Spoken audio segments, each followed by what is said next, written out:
सावित्री 2 बेटों की माँ थी। उसे इस बात पर बड़ा घमंड था। वो मानती थी कि बेटे घर की शान होते हैं। ये ले सावित्री, मिठाई खा, मेरे यहाँ पोती पैदा हुई है।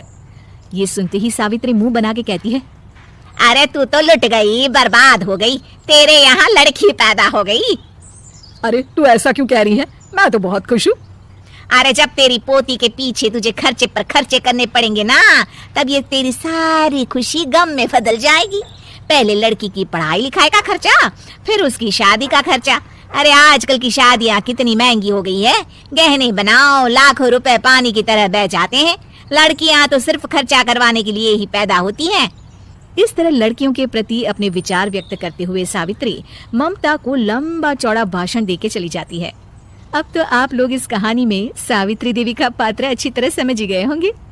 कुछ समय बाद सावित्री की बड़ी बहू भी एक लड़की को जन्म देती है। फिर क्या था, सावित्री पूरा आसमान सर पर उठा लेती है। हे भगवान, ये तू मुझसे किस जन्म का बदला ले रहा है? अरे मैं तो मंदिर में रोज आकर तुझसे कहती तो थी कि मुझे एक पोता चाहिए, और तूने मुझे पोती दे दी।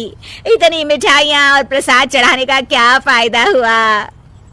तभी सावित्री की बहू निशा कहती है, क्या माँ जी, आप भी इतनी सी बात पर नाराज हो गई हैं? देखिए तो आपकी पोती कितनी सुंदर है, बिल्कुल आप पर गई है। अरे चुप कर, तुझे 9 महीने इतने महंगे महंगे काजू बादाम फल फ्रूट खिलाने का फायदा क्या हुआ? मेरे तो सारे पैसे बर्बाद हो गए। ये सुन सावित्री का बड़ा बेटा अजय कहता है, माँ, तुम सिर्फ नाम के लिए 2020 में रहती हो। असल में तुम्हारा दिमाग सैकड़ों साल पुरानी सोच रखता है। आज के जमाने में लड़का और लड़की में कौन फर्क करता है? मैं तो बहुत खुश हूँ कि भगवान ने मुझे लक्ष्मी के रूप में बेटी दी है। लेकिन सावित्री पर अजय की बातों का कोई असर नहीं होता। नालायक, अपनी पत्नी की जबान बोल रहा है। मेरा बड़ा बेटा तो हाथ से गया। लेकिन सावित्री देवी हार मानने वाली नहीं थी। वो पोते की चाह में अपने छोटे बेटे विजय की शादी करवा देती है। कुछ समय बाद आखिरकार वो दिन आ ही जाता है जब सावित्री की छोटी बहू गर्भवती हो जाती है। सावित्री इतनी खुश हो जाती है कि वो बच्चे के जन्म से पहले ही सारे मोहल्ले में ढिंढोरा पीटने लगती है। ये क्या सावित्री, तू तो पोते के जन्म से पहले ही मिठाई बांट रही है। पहले पोता पैदा तो होने दे, और फिर क्या पता अगर पोते की जगह पोती पैदा हो गई तो। ये सुन सावित्री चिढ़ जाती है। अरे अपनी काली जबान मत चला, मेरी मिठाई खा के मेरा ही बुरा सोच रही है। बड़ी आई, ला मेरी मिठाई वापस कर। देख लेना, इस बार मेरे यहाँ पोता पैदा होगा, पोता।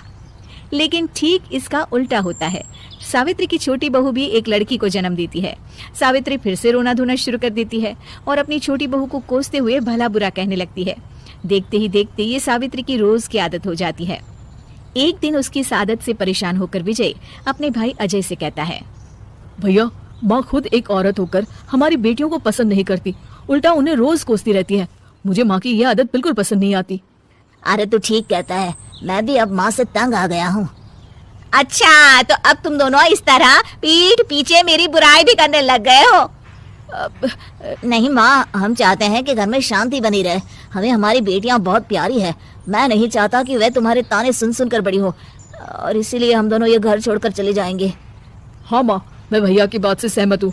जब तुम इस घर में अकेली रहोगी तब तुम्हें अपनों की कीमत का एहसास होगा। अपने दोनों बेटों के मुंह से अपनी माँ के लिए इतने कठोर शब्द सुन सावित्री भावुक और रुआंसी होकर कहती है, क्या सच में तुम दोनों मुझे इस घर में अकेली छोड़कर चले जाओगे? हाँ माँ। हाँ माँ, अब पानी सर के ऊपर जा चुका है। मैं तुम दोनों के बिना नहीं रह सकती। अपनी सास के आंसू देख अजय और विजय की पत्नी अपने पतियों से लड़ पड़ती है। अरे जिसे जाना है वो जाए, मैं माँ जी को छोड़कर कहीं नहीं जाने वाली। भाभी, आप ये क्या कह रही हैं? वही जो तुम सुन रहे हो, दीदी बिल्कुल सही कह रही है। हम बेटियों के संस्कार हमें सिखाते हैं कि सास माँ समान नहीं बल्कि माँ ही होती है, और उस माँ की जिंदगी भर सेवा की जाती है। बेटे अपना फर्ज भूल सकते हैं, लेकिन बेटियां नहीं। आप दोनों शौक से जा सकते हैं।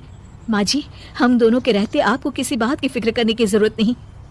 फिर क्या था, सावित्री के ऊपर छाए बेटों के घमंड के बादल उसकी बेटी स्वरूप बहुओं के तेज के आगे आंसू के रूप में परिवर्तित होकर सावित्री की आंखों से बहने लगते हैं, और वो उन दोनों को गले लगा लेती है। मैं जिंदगी भर बेटियों को कोसती रही, लेकिन आज तुम दोनों को देख मुझे समझ आ गया कि बड़े अभागे होते हैं वो लोग जिनके घर बेटियां नहीं होती।